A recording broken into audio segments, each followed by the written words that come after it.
tu vois. Ouais. Le départ de Audi ASMR. C'est pour essayer de bien ramener du monde, tu vois ce que je veux dire. Tu vois, c'est. Alors après, moi j'ai fait une vidéo aussi en disant il faut que je fasse mon petit coup de gueule aussi, quoi. SOS, aimez-moi, quoi. Tu vois, c'était du foutage de gueule. Parce que je suis un peu taquin. Ouais, je le reconnais, je sais. Ok, super. Alors du coup, tu vois, depuis tout à l'heure, j'évoquais la Thaïlande aussi. Ouais. Est-ce que du coup, tu peux nous parler, parce que du coup, t'en as fait deux. Ouais. T'es parti, donc bon, le concept, c'était que tu partes en Thaïlande avec tes abonnés. Je suis parti une première fois seul en Thaïlande. D'accord. Avec Oui, c'est mon ex-copine de l'époque.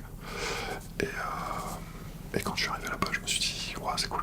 Ouais, un truc cool. Et du coup, t'as ramené. Du coup, t'as créé ce concept-là de partir avec tes abonnés. Est-ce que tu peux du coup nous expliquer un peu comment ça s'est passé pendant ces 2 années où tu l'as fait, un petit peu ton ressenti par rapport à ça, si tu vas le refaire, enfin, si tu peux nous parler un petit peu justement de ce fameux voyage en Thaïlande. Ouais, moi quand je suis arrivé la première fois en Thaïlande, j'ai toujours été attiré sur les pays asiatiques. Ouais. Enfin, je suis attiré par la planète en général. Ouais. L'Asie, c'était un truc cool. Et je devais y aller depuis très longtemps. J'avais pas eu l'occasion d'y aller pour plein de raisons. Et là, je me suis dit, merde, faut que j'y aille. Donc j'ai été seul. Et je me suis dit, c'est cool, il y a un truc à faire, c'est cool. C'est pas excessivement cher, c'est mortel, il y a des paysages de ouf, et là-bas c'est pas cher. Ce qui réunit tous les ingrédients en fait du voyage parfait, quoi, tu vois. Et en fait l'idée, elle m'est apparue, je vais te faire un truc super épique. En fait j'étais dans un monastère de moines, tu vois, et j'ai une révélation. Non, pas du tout. En fait, j'étais en train de pisser. Ça c'est pour ton monteur, il va devoir couper quoi. Non, t'inquiète. Non, t'es en train de pisser.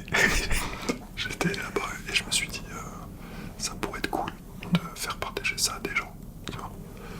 Parce que du coup, là-bas, t'avais rencontré une personne, je crois qu'elle s'appelle Pookie. Qui, ouais. En fait, moi j'ai un principe de vie, c'est je pars et on voit ce qui se passe. Ouais. Tu vois. Et du coup, t'avais rencontré cette personne donc lors de ton premier voyage, et tu t'es dit, ok, c'est cool ce qu'elle propose. Ouais. Et si on part en groupe, c'est encore plus cool. Ouais. Donc, aussi, t'avais ramené ça. En fait, je me suis inspiré de ce qu'elle faisait dans le sens où elle organisait des voyages. Ouais. Jusque-là, rien d'exceptionnel. Mais c'est surtout que là-bas, je voulais absolument connaître comment ça fonctionne. Tu vois. Comprendre comment ça fonctionnait ce truc, tu vois, parce que c'est fourmilière le truc.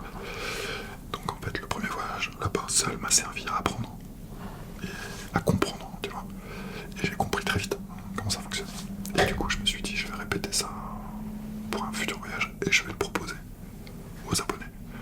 Parce qu'à ma connaissance, déjà, ça se fait pas, ça. Non, je crois pas. Enfin, Ouais, sur YouTube, je crois qu'il y avait Laurent Cassia, je sais pas si tu connais. Il fait des voyages en Corée, il avait emmené ses abonnés, mais c'est le seul truc moi qui me vient comme ça. Mais dans la SMR, Non, dans la SMR, personnellement, bon, enfin, pour la limite, on s'en fout, moi, SMR ou pas. Mais je trouvais ça cool, en fait, carrément. de faire participer ça à des gens qui me voient, qui me connaissent, mais moi que je connais pas. C'est ça. Et en plus, moi, ce que j'avais trouvé cool, parce que tu sais, la SMR c'était en 2017, du coup, je crois qu'on était parti fin 2017. Comme ça, ouais, Et 2017. du coup, tu vois, c'était encore un peu dans le sens tabou, tu vois, où personne n'en parlait trop. Et là, c'était la première fois, en tout cas pour moi, où je me retrouvais, genre, avec que des gens qui partageaient un petit peu mon univers secret, tu vois. Ouais, c'était marrant, ouais. Et ça, j'avais trouvé ça ouf, tu vois. Et en parlant avec d'autres personnes du groupe, il m'avait dit la même chose, tu vois. Moi, personnellement, c'était la première fois, là, en faisant ça, parce que ça me fait rire maintenant, parce que c'est plus du tout dans le sens tabou. Et du coup, ouais, c'était un peu cet univers-là, de se retrouver, genre, avec que des gens qui étaient qui avaient le même petit plaisir que toi, tu vois. Et on avait partagé, c'était la première fois que je partageais lors de ce voyage sur ça. Non, mais c'est juste, en fait, c'était ça, en fait, qui nous liait tous. Ouais. C'était pas moi, c'était la SMR, en fait, d'une manière générale. Oui, enfin, par le biais de ce que je faisais, mais disons que c'est la SMR qui réunissait tout le monde. Ouais. En fait, vous étiez tous liés par la SMR, et moi le premier. Mais ce qui était intéressant pour moi, c'était de donner la possibilité à des gens de partir loin et d'être dépaysés avec quelqu'un qui connaissait de YouTube, qui suivait. Mais moi, je les connais pas, ces gens-là. C'est eux qui me connaissent. Mais c'est vrai que le truc, c'était cool. C'est vrai parce que du coup, on est parti à 14, 15, et personne ne se connaissait. Personne. Et ce truc-là, c'était cool. Et c'est ça qui est marrant en fait, c'est que tu réunis des gens qui sont tous différents, mais qui sont reliés avec un truc. Ouais, carrément. Et du coup, bah, Il y a un ça truc, marche, il y a un truc à ce moment-là, il était genre c'était le petit truc secret que chacun. Ouais, c'est ça. Puis la SMR, putain, c'est pas le truc que tu dis au coin de la rue. Ouais, c'est ça. J'écoute de la SMR. C'est chaud. Donc on a fait un premier voyage. Donc tu faisais partie du truc, c'était cool. C'était Ça cool. s'est bien Non, passé. c'était génial. D'ailleurs, ça a samedi parce que on est parti, parce qu'il y avait un Canadien avec nous pour la petite histoire. Gabriel. Et du coup, on est parti 3 mois après le voir, on était 5 à partir avec lui, tu vois. Ouais, au Canada. Et aller le voir au Canada, et du coup on a visité le Canada. Donc ça a créé aussi des liens, et moi je suis toujours en contact avec certaines personnes. Donc. Ah mais c'est bien, moi je trouve ça cool. Ça sert à ça quoi. Et pour une fois que tu peux mettre du réel sur du virtuel. Et carrément, tu vois, c'est ça le truc. J'adore cette phrase. Mais après moi je suis conscient aussi que, enfin je veux dire la démarche que j'ai de proposer un voyage à des gens que je connais pas. Je me mets à la place du mec qui regarde la vidéo qui dit putain il y a un gros barbu là, qui est en train de demander de l'argent. D'ailleurs il y avait une des filles, je peux pas dire qui t'avait dit ça, qui t'avait dit ouais ma mère elle m'a dit c'est qui ce type avec qui tu parles. Putain mais c'est normal, mais bien sûr que c'est clair, putain, mais t'imagines. Enfin je veux dire moi j'ai mes gosses qui font ça, je dis arrêtez de déconner. Mais après tu vois c'était un peu quand même, la SMR c'est un peu comme dans la bienveillance tu vois. Donc je pense qu'il y a eu quand même, moi je pense personnellement, même si tu sais pas avec qui tu pars, j'étais quand même en confiance tu vois avant de partir, je pense qu'on te l'a dit aussi. Tout le monde l'a dit ouais. Je pense que, parce que du coup c'était quand même si toi tu t'en aperçois pas, une figure un peu familière vu qu'on va t'écouter tous les soirs ou même si c'est qu'une fois par semaine ou une fois par mois, tu fais quand même partie de un peu de la vie des gens dans un sens tu vois. Donc je pense que ça crée en avance cette confiance là qu'on a retrouvée. Quand t'as une gueule comme la tienne ça passe. Quand t'as une gueule comme la mienne je te jure c'est plus dur à défendre. Faut ramer un peu plus. Mais les gens en fait, j'admire les gens qui ont les couilles. Ouais.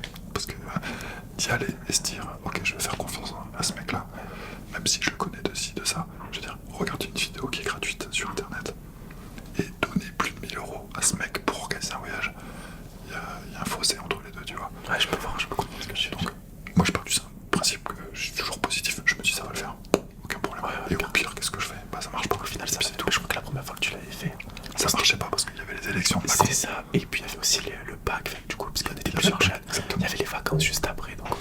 Mais c'est cool. C'était en mai, ouais, c'était prévu en mai. Et pour finir, on s'est arrêté sur une date qui était en décembre. Décembre, c'est ça. Du 3 au 17. Et qui restera comme ça parce que c'est les moins chers, c'est plus cool. Et du coup, tu l'as refait cette année aussi. Et du coup, je l'ai refait aussi cette année avec 15 personnes. 15 personnes, c'est ça aussi, ok. Ouais, et donc ça s'est bien passé aussi. Le voyage en lui-même s'est bien passé, comme d'habitude. Pas de problème, on a fait un truc dans la jungle, c'était mortel. Adoré, je pense. On s'est foutu dans des espèces de maisons, mais au fin fond de la. Et vous avez dormi là-bas, du coup? Ouais, mais tu vois, mec, la route, il y avait 3 heures de route ou un truc comme ça, c'était ouf. Mais vraiment, avec des. Enfin, il y avait des bestioles, tu vois, mais je veux dire, là où on était, c'était cool. Mais si tu t'aventurais un peu dans la jungle, on a fait une marche, on a vu des cascades de flotte, on a pris un. Oh putain, c'était ouf, je te jure. Donc, et puis j'ai aussi affiné le voyage. J'ai enlevé Krabi. D'accord, ah oui, c'est vrai, tu l'as enlevé, c'est vrai. Ouais, et puis j'ai rajouté, enfin, j'ai pas rajouté, mais j'ai remplacé pour avoir plus de temps pour tout. Copipier. Non, copipier, on a refait un jour de plus. Ouais. Tu vois, on a fait des jours de plus un peu, donc c'était cool. Et non, le voyage s'est super bien organisé au niveau humain. Au niveau humain, ça s'est bien passé aussi. Un peu moins bien que le premier. Parce que je préfère être honnête, tu vois. Je préfère pas dire ouais, c'était génial, c'était. Oui, donc là, tu parles du deuxième. Du deuxième, ok. Oui, c'était génial, c'était cool. On part en Thaïlande, putain, t'as 16 000 bornes de la France, je veux dire, pendant 15 jours sous le soleil, avec une religion que tu connais pas, et des gens qui sont cool. Donc forcément, c'est cool. Mais c'est un paradis. Mais tout dépend de l'idée que tu te fais toi du paradis, tu vois. Si tu ramènes l'enfer avec toi, l'enfer va arriver au paradis, tu vois. Et des fois, bah, t'avais des petites... les gens entre eux, ça allait, tu vois, un peu, mais de temps en temps, c'était un peu compliqué, parce qu'il y avait l'ego qui jouait beaucoup. Et donc moi, à mon niveau, je trouve ça... Enfin, c'est dommage, quoi. Après, je vais pas retenir que ça du voyage, parce que c'était bien. Mais il y a eu quelques petites bricoles qui... Entre eux, en fait, tu vois, des trucs... Rien de méchant, mais toujours un peu chiant pour quelqu'un qui essaye, en fait, de se faire chier à faire un truc cool pour les gens, tu vois. Et que, pour finir, t'as l'impression que les gens pensent de toi que bah, t'es là que, genre, donner l'argent, je vais organiser. Mais j'ai envie de leur dire... tu fais partie aussi. Allez dans une agence en France et vous allez voir combien vous allez payer. Enfin, tu vois. Bon, mais c'est pas grave. Après, moi, c'est cool, hein, pas de problème. Et du coup, tu comptes le refaire cette année? Ouais, bien sûr. Bien sûr. Cool. Toujours la Thaïlande? Ouais, bien sûr. Super. Bien sûr. Et quand je dis le deuxième groupe, c'est pas tout le monde. Hein. Ouais. Et puis, c'est pas tout le temps. Mais de temps en temps, tu sens que ça pique et t'as envie de leur dire, bah putain, essayez juste de profiter, quoi. Et pas vous faire chier avec ça, quoi. Tu vois. Ouais, c'était un peu dommage pour ça, je trouvais. Okay. Bon, après, j'espère que tout le monde va bien. J'ai des contacts encore avec certaines personnes.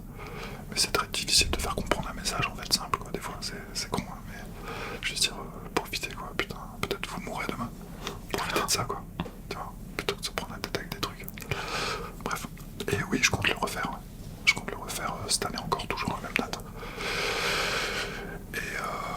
Et puis parce que bah, je trouve ça cool et l'idée elle est mortelle. Et puis la Thaïlande, je commence à bien connaître maintenant. Donc c'est cool. Mais par contre, on va faire un autre voyage maintenant. Tu te souviens de ce que je t'avais dit il y a 2 ans? Je peux le dire. Vas-y. La Mongolie. Ouais. Tu vas faire ça? Théoriquement, je pars en septembre. Cool. Soit en septembre, soit en novembre. Ça va dépendre en fait. Ça dépend de plein de choses. De l'emploi du temps et tout. Ça peut être cool aussi. Et ça dépend aussi, et très honnêtement, du budget. J'ai fait une vidéo là, justement, qui traite de ça. D'accord. Parce que je vais faire un truc que j'ai horreur de faire. Je vais faire une histoire, une espèce d'appel au don. Oui. Une sorte de financement participatif. Ouais, j'ai horreur de faire ça. Mais le problème, c'est que là, j'ai pas trop le choix parce que je veux absolument. Tu te souviens, il y a 2 ans, je t'avais dit, on va essayer de faire un truc comme ça, ça va être cool. Je me rappelle carrément. Autant la Thaïlande, c'est un voyage qui est plutôt soleil, cocktail et massage, et c'est cool. Ouais. Là, c'est plus exploration, découverte. Que la Mongolie, c'est plutôt une quête spirituelle, tu vois. Ouais, okay. Et l'idée, en fait, si tu veux, c'est d'arriver dans la capitale, à Ulaanbaatar, et de traverser le désert de Gobi pour aller choper un chaman là-bas qui fasse des trucs sur toi et tout et tout. Et la traversée va être faite, elle sera faite normalement avec pas à cheval parce que, à mon avis, mon gars, prépare ta crème pour ton cul. Parce que t'as peut-être 1700 km à faire. On va essayer de le faire en camion. Tu sais, il y a des camions russes là-bas, 4x4. On va essayer de le faire comme ça. Et pour la première fois, en fait, je vais prendre un mec avec moi qui va filmer et je vais, comment je vais expliquer, créer une espèce de court-métrage. Ok. Tu vois. Dans le sens teaser ou pas? Dans le style ASMR, pour le coup. Ok, cool. Ouais. Mais en expliquant ce que je veux faire pour ouvrir la voie pour le prochain voyage. Tu vois. Et ça demande un peu de moyens. Carrément. C'est pas une histoire de 1000 ou 1500 euros. Il y a beaucoup plus. J'ai pas le budget aujourd'hui pour pouvoir réaliser ce truc. Je peux pas dire au mec qui vient avec moi, vas-y viens, c'est cool, et puis je te paye pas. C'est pas possible. Tu vas être obligé de payer ce mec. Tu vois. Et de la façon dont je veux le faire, je suis obligé de m'entourer de personnes pour le faire. Donc j'ai fait une vidéo que je vais poster. Je suis pas fan de ce genre de conneries, mais je me dis, à quoi bon? Enfin, je veux dire, non mais carrément. après tout, qu'est-ce que je risque encore une fois, tu vois? Donc même 1 euro par personne, c'est cool, tu vois. Carrément. On est, je sais pas combien sur la chaîne, 25 000 ou un truc comme ça. C'est pas les 25 000 qui réagissent, mais même si j'ai 2000 personnes qui réagissent en se disant, allez, on lui donne 1 euro. Ah, carrément. Ça coûte rien 1 euro, tu vois. Et il va faire un truc qui pourrait être mortel. Mais c'est surtout le but de faire le 2e voyage justement avec les abonnés. Parce que moi, le but de la manœuvre pour aller là-bas, c'est ensuite emmener des gens. C'est de comprendre comment ça fonctionne, comme d'habitude, tu vois. Pendant 2 semaines et demie, de prendre toutes les infos et de concentrer ce truc-là pour un prochain voyage. Pour les abonnés, tu vois. Mais ce voyage-là, initiatique pour moi, je voudrais le filmer et le scénariser plus tard, tu vois, pour bien expliquer en fait comment je fonctionne et comment ça fonctionne là-bas et pour que ce soit cool, quoi. Parce que je sais pas si t'imagines les paysages de Mongolie. Non mais c'est ouf. C'est un truc en plus qui est pour moi important ce pays par rapport à la musique, par rapport à ça. chose. Et puis t'es obligé d'y aller avant, tu peux pas emmener 15 personnes dans un truc. Voilà, hors de question que j'emmène 15 personnes avec moi à l'arrache, hors de question. Donc ouais, je demanderai enfin, j'aime pas ça, mais voilà. Je vais demander, je pense, un financement participatif, ouais, pour ça. Pour essayer de voir un peu ce que ça peut faire et essayer de trouver des leviers justement économiques pour ça. Super. Voilà. Du coup, on sait que t'es passionné par le son, par la musique, tout ça. D'ailleurs, t'as un groupe de musique. Est-ce que tu pourrais nous en parler un peu? Du groupe? Ouais, carrément. Ouais. T'as même fait, je crois, juste rien à voir, mais une vidéo SMR. Genre une musique un peu. Tu te rappelles cette vidéo? Je sais pas comment donner des mots pour la décrire, mais tu pourrais. Attends, c'est laquelle? Parce que avec la guitare, en gros, tu composes une musique, donc on entend la musique, on t'entend, je crois, composer. Et en gros, ça fait une vidéo SMR et elle est ouf. Elle m'a endormi pendant des semaines. Putain, c'est Mélodie. Mélodie, quelque chose, ouais.